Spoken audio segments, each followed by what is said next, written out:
Saludos de nuevo a nuestra cita semanal en este podcast, La Verdad.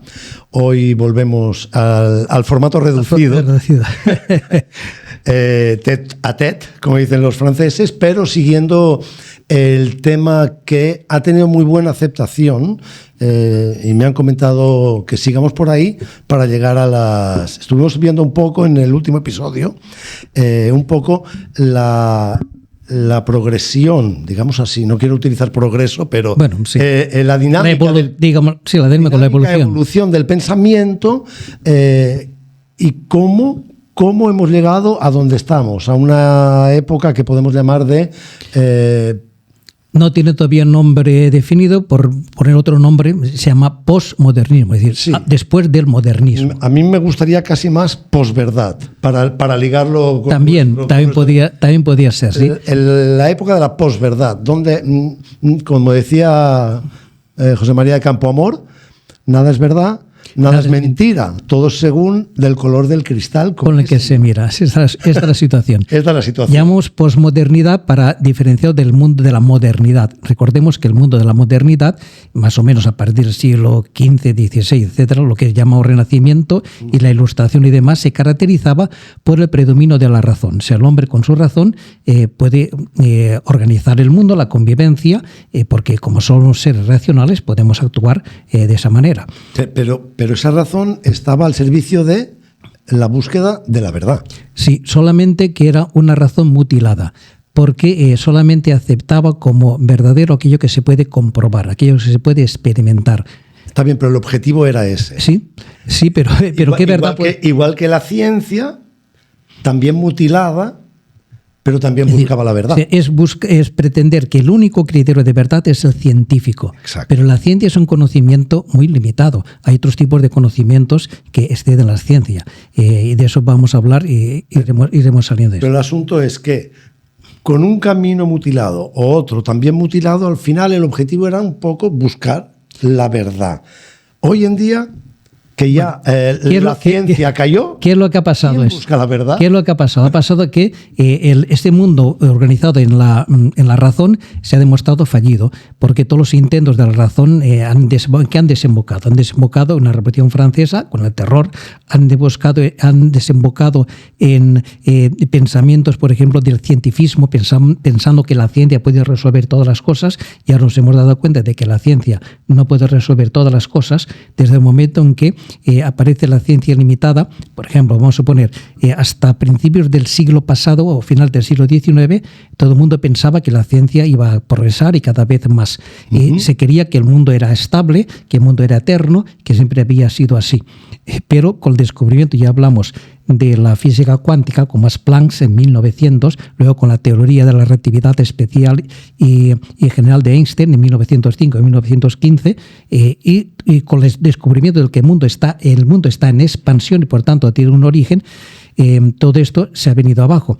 Y hoy nos damos cuenta que la ciencia es mucho más humilde que hace tiempo, porque cuando más ciencia, más humilde es, porque se da cuenta de sus límites. Entonces, pretender que la ciencia lo consiga todo, eso se ha demostrado fallido. Y luego la razón también se ha demostrado incapaz de organizar un mundo, porque la razón crea también sus monstruos. En el fondo, esa teoría es muy antigua. Podemos remontarla, si queremos, al mundo griego, en que los pensadores griegos creían, por ejemplo, son Sócrates, un Platón, etcétera, que el hombre sabio era el hombre que tenía conocimiento de la verdad. Tanto una persona instruida, una persona sabia que conocía la verdad, tenía que ser una persona justa, una persona honrada. Virtuosa. Lógicamente, porque si yo conozco dónde está la verdad, dónde está el bien, no voy a ser tan necio de hacer lo contrario. Sin embargo, toda esta teoría, San Pablo lo desmiente en la carta a los Romanos cuando dirá: es verdad, yo conozco el bien, sé lo que tengo que hacer. Sin embargo, ¿cómo es que sabiendo lo que tengo que hacer es el mal lo que hago? Es que hay dentro de mí algo que me empuja a hacer lo contrario de lo que yo quiero, de lo que yo creo. Pobre de mí, ¿quién me librará de este cuerpo que me lleva a la muerte? En el fondo, todas estas teorías olvidan un dato fundamental. Olvidan de que el hombre tiene una voluntad. Y esta voluntad y una libertad. Esta libertad está dañada por aquello que nosotros llamamos el pecado original. Por tanto, yo quiero hacer el bien, pero cuando aparece algo que me mata, aunque entrar ahí sería lo justo, lo virtuoso, sin embargo, por miedo a la muerte hago el mal.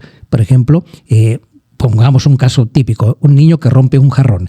Entonces, en lugar de afrontar la situación, sí he sido yo, perdóname mamá, que lo he roto, entonces para evitarse ese reprimenda que se imagina que le va a dar a su madre, entonces acusa a su hermano, miente.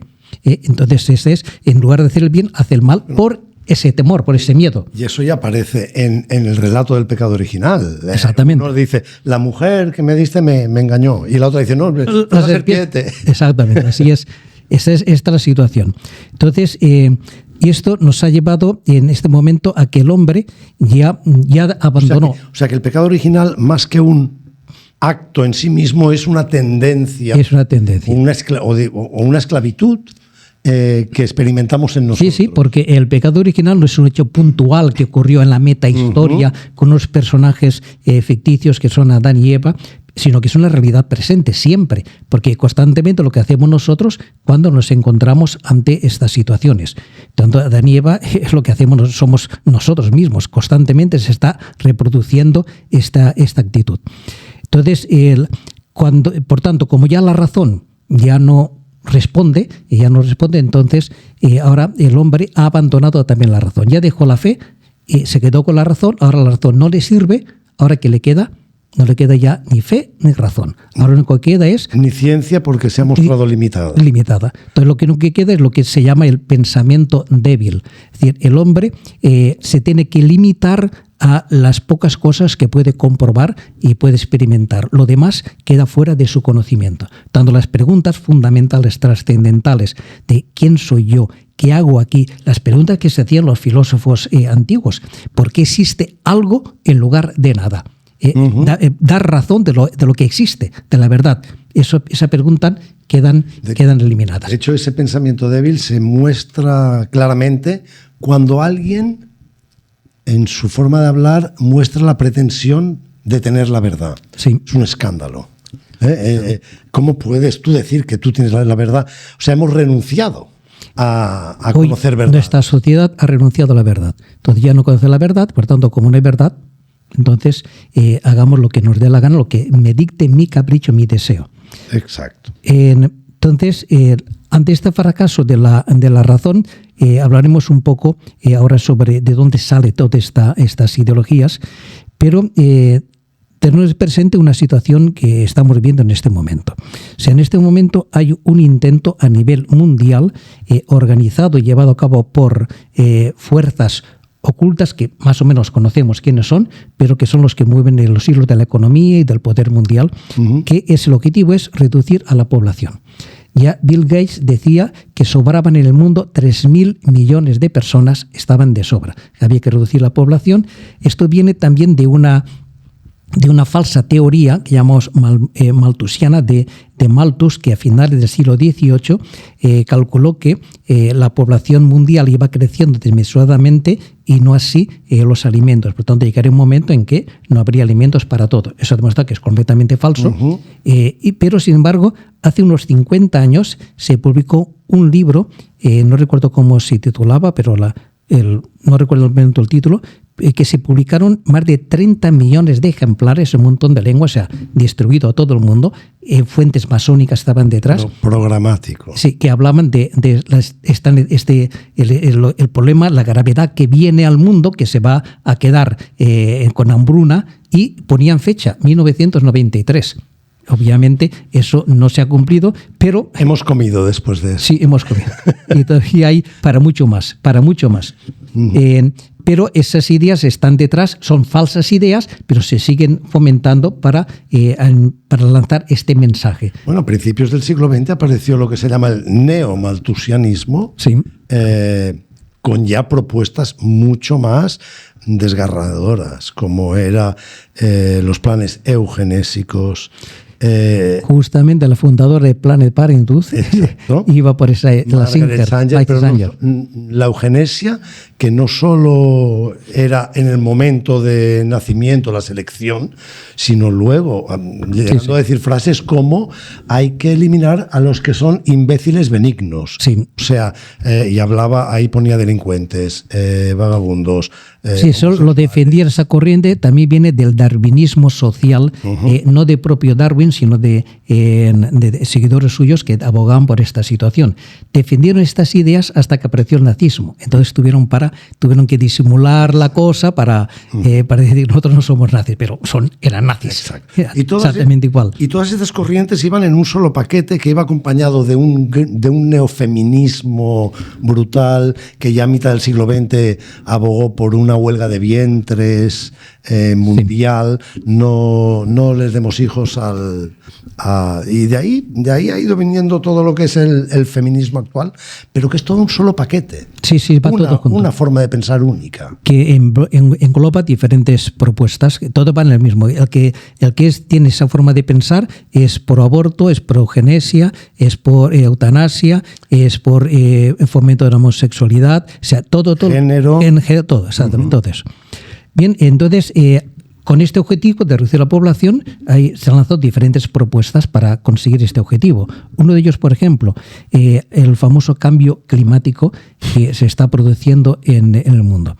Ciertamente hay un cambio climático, pero ese cambio climático en la historia de la Tierra se ha producido innumerables veces. La Tierra no es un planeta que está quieto, sino que está constantemente en transmutación.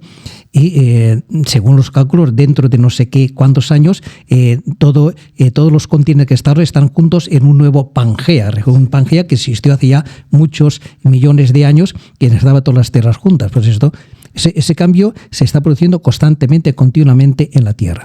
Ahora, ¿la culpa del cambio climático actual la tiene el hombre? No, el hombre puede influir en una mínima parte de este cambio, pero no podemos achacar a la actividad humana la culpa de este cambio climático, del aumento de la temperatura que se está produciendo en estos momentos. Y aquí el vocabulario es muy importante, porque sutilmente, no sé cuándo fue ni cómo fue, pero el cambio desapareció y entró emergencia. Sí. Ya prácticamente cambio climático no se menciona emergencia climática, que estamos a punto. Esto hay que actuar urgentemente, porque si no esto se derrumba. Sí, porque si no, dentro de 150 años, lo bueno es que de estas afirmaciones, para saber si se cumplirán, no quedará nadie de los que estamos aquí para comprobarlo. Sí, es así. Al final es un brindis al sol. Bien, entonces el cambio climático, y de ahí deriva lo que llamamos el ecologismo y el ecologismo radical. La ecología está muy bien, la protección de la naturaleza, eso es algo normal en el hombre, que para eso Dios lo ha puesto, para que cultive la tierra y la lleve adelante. Pero ese ecologismo radical, de forma que la tierra se convierte prácticamente en un Dios a la que el hombre está sometido, o sea, la tierra no está al servicio del hombre, sino el hombre al servicio de la tierra.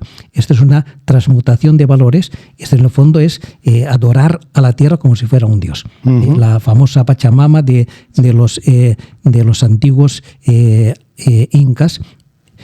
¿Se quiere volver a esto? Por tanto, ahí tenemos, y eso deriva en una serie de propuestas, por ejemplo, en cuestión alimenticia.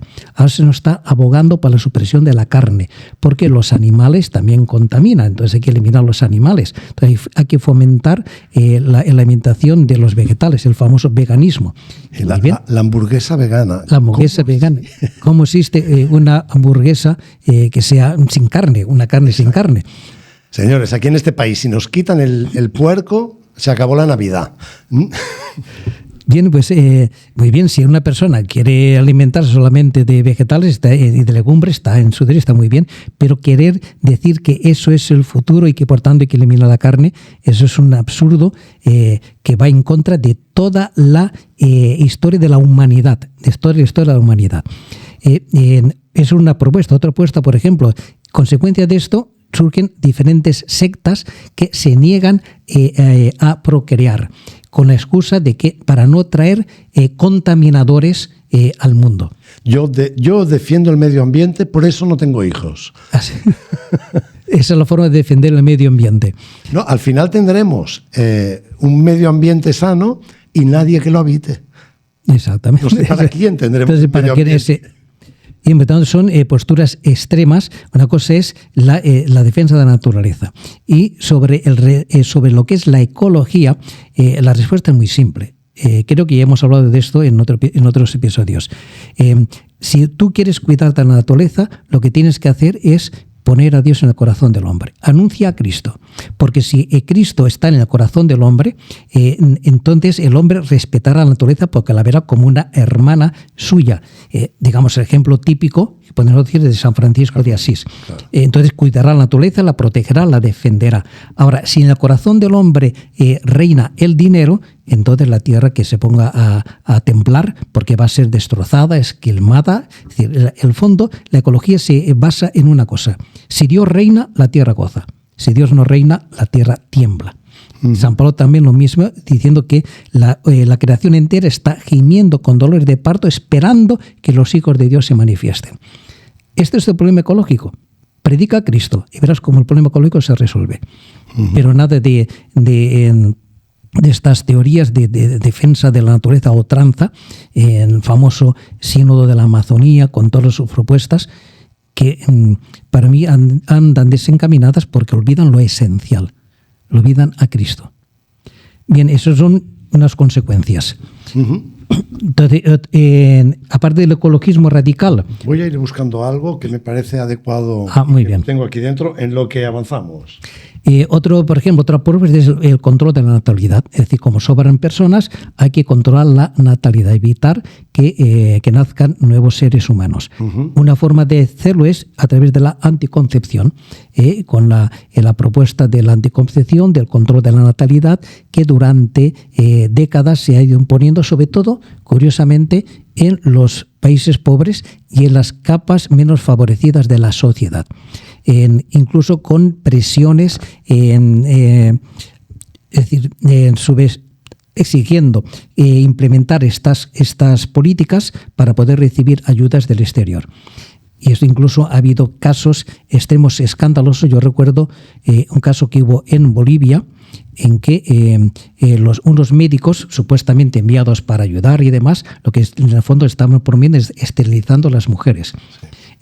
Cuando se enteraron de esto, creo que hubo un linchamiento de estos médicos. Es un caso extremo, pero que ilustra una práctica que se ha estado dando durante muchas décadas.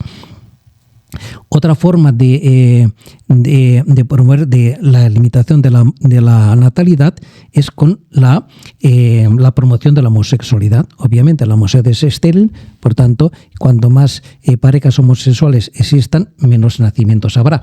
Es otra práctica. Y otra, mucho más drástica, es el aborto, simplemente.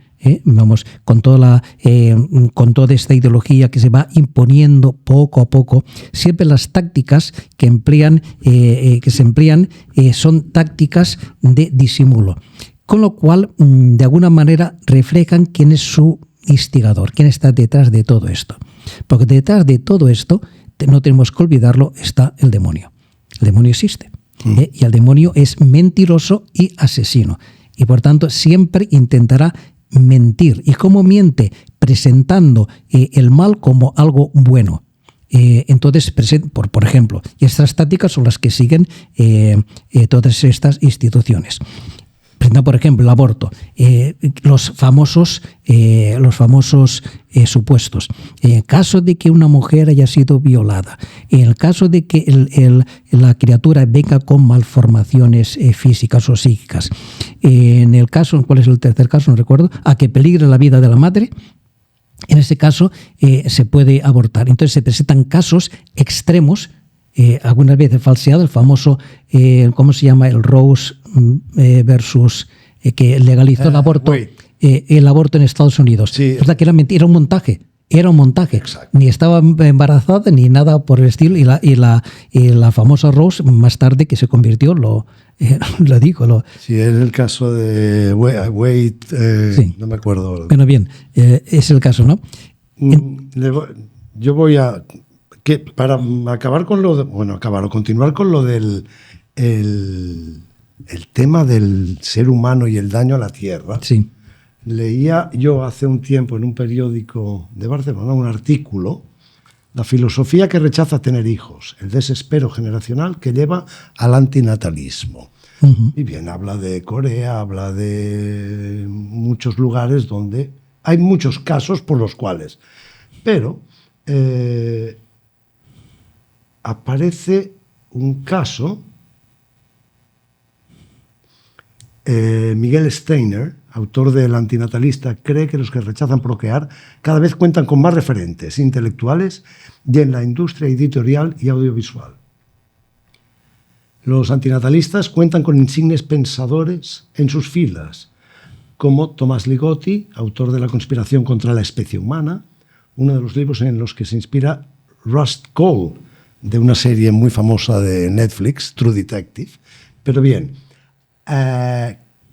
voy a... Los partidarios del antinatalismo, por razones éticas, también se organizan a través de páginas de Facebook como Antinatalism Philosophy.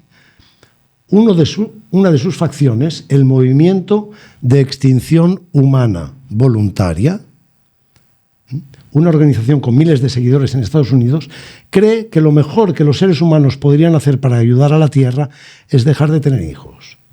Para estos antinatalistas filántropos, el problema no es la vida, somos nosotros. Recientemente se han sumado a la causa algunos colectivos que defienden a los animales, los vegantinatalistas.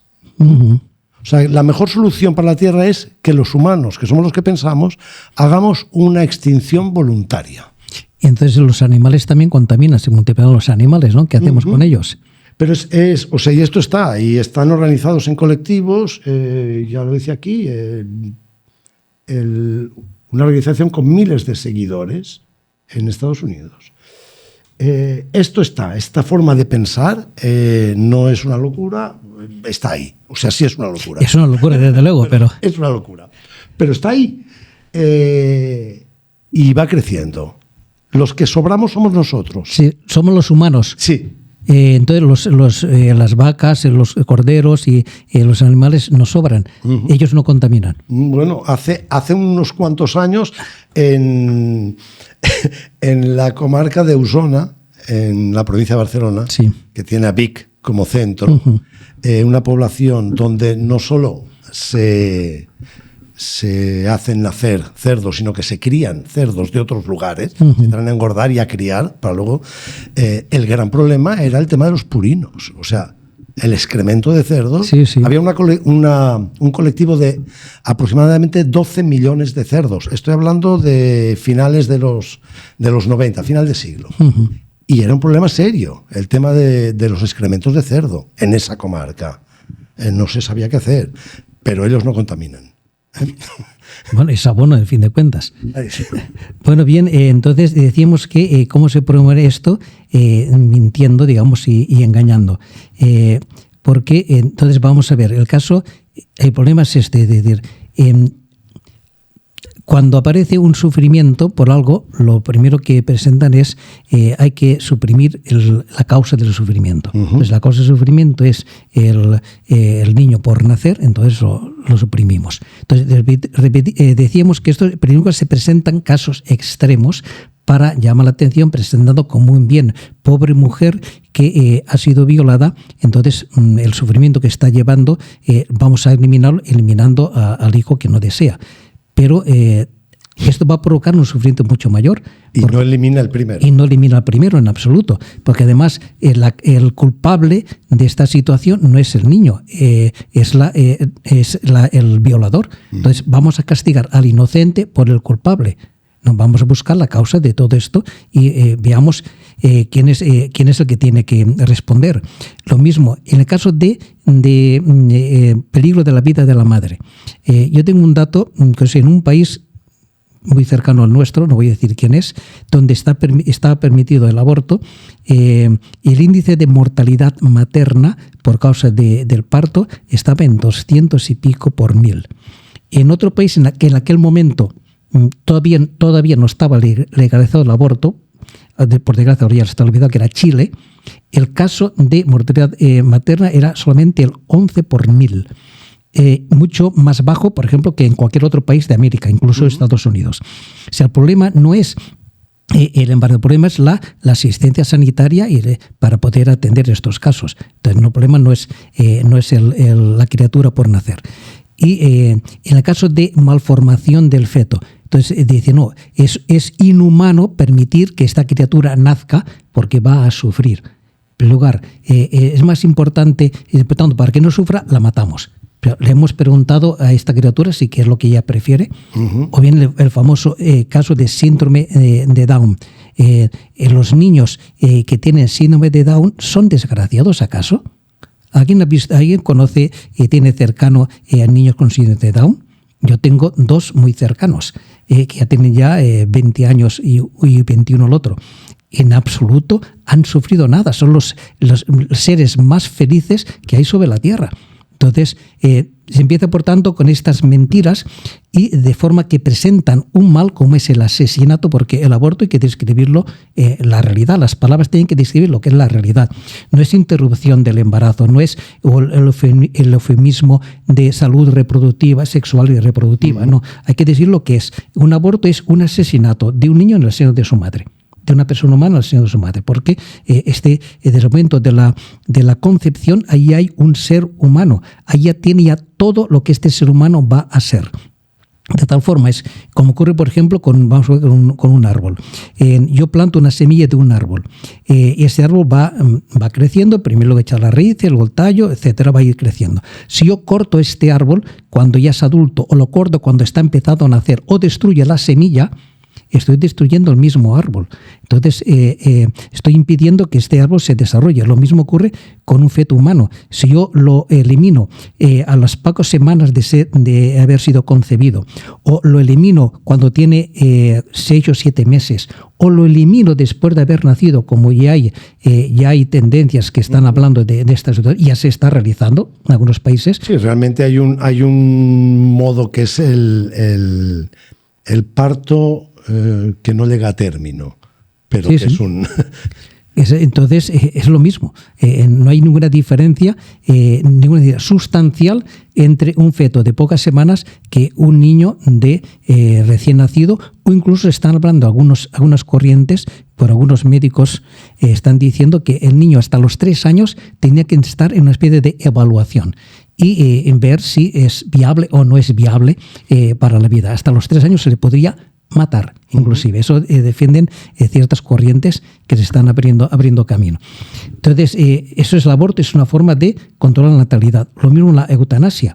Lo mismo, eutanasia, euthanatos, la muerte es buena. La muerte es buena.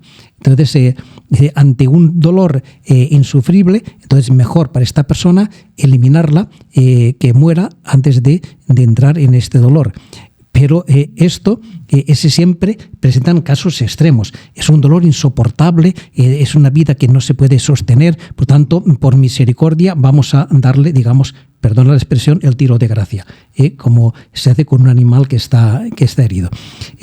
Pero el problema está que a esto se extiende simplemente una persona con depresión psicológica ya es candidata a la eutanasia. O bien un niño, incluso sin el permiso de sus padres. Tenemos el caso recientes de este bebé, de esta niña británica, que no es el primer caso, ha habido ya varios casos, ¿no? Entonces ahí eso es lo progresivo, esto es realmente lo bueno, sin embargo se presenta como un bien. Es un bien, los jueces no han permitido que esta niña fuera trasladada a Italia para ser atendida porque, según ellos, eso era un atentado contra la dignidad de esta persona. Lo mejor para esta persona era eliminarla. Era un ensañamiento. Lo mejor era eliminarla. Y esto está abriendo camino a lo que es la eugenesia. Es decir, dentro de poco habrá un control de natalidad y, por tanto, se examinará a todos los niños por nacer si son viables o no son viables. Y entonces se les se obligará, en el caso que no sean viables, se obligará a abortar. Eso está en camino. Esto está en camino y vendrá y va a venir. Bueno, es un... estamos ya al límite del tiempo. Bien, entonces, pero... una cosa que tengo que ver, entonces, Sí. esta nueva filosofía, ¿de dónde surge todas estas ideas? El problema, hay detrás una pregunta fundamental.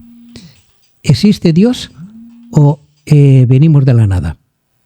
Pues esto es lo que vamos a abordar, si Dios quiere, en el próximo. Si existe Dios, existe el demonio. Y como hemos Todo. estado viniendo desde hace unos cuantos episodios, primero con el Apocalipsis y luego con el tema del Señor de los Anillos, ¿existe realmente, y estamos ciegos, un combate superior a nosotros, eterno, entre el bien y el mal? Sí. Esto, y estamos cegados y viviendo como si esto no sucede. Esto el Génesis ya lo dice al principio. Cuando en el capítulo 3, versículo 15, cuando Dios habla a la serpiente, le dirá: enemistad pongo entre ti y la mujer, entre tu descendencia y la suya.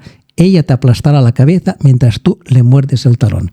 Y ese combate existe desde el principio y durará hasta el final de los días. Y es el combate en que todos estamos metidos. Y de eso vamos a hablar, si Dios quiere, en el próximo capítulo. Muy bien. Pues hasta aquí. Hoy les saludamos a todos y les prometemos que en una semana volvemos a estar aquí.